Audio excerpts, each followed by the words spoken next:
What is happening and what we are doing as an organization is that we are enabling the diaspora customer invest here in Kenya hassle-free.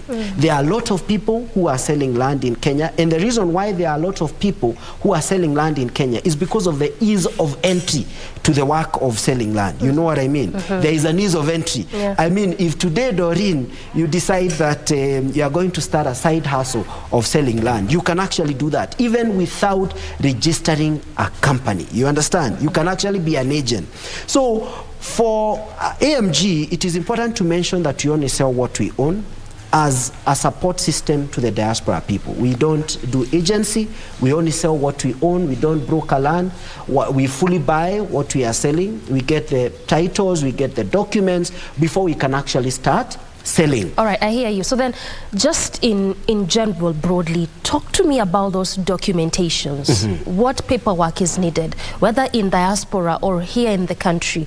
Because as you've said, land is quite emotive, and those processes are really needed at the end of the day. If at all you need to be buying something legit, what is the first thing that one needs to be doing?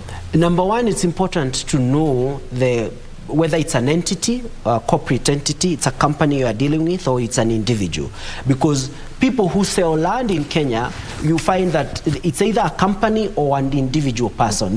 You can have Martin selling land as an individual, and also you can find AMG selling land as a company. So it's very important from the onset to know, is it an entity that is a corporate organization, or is it an individual? And the very main reason why you need to know this, Doreen, and everyone who is watching us, is so that you can be able to know what or who owns the ownership document. Because if it's Martin, and it's Martin who is selling land, so does the title read Martin?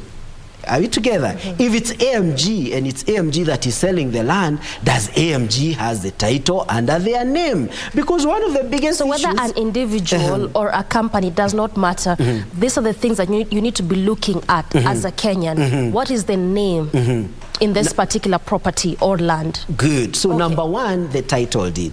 It is very important to know whose name is on the title. The second thing is it's important to know the history of the land, where they bought it from. So if they bought from an individual, it is important to ask the person who is selling, and what's the history of this land.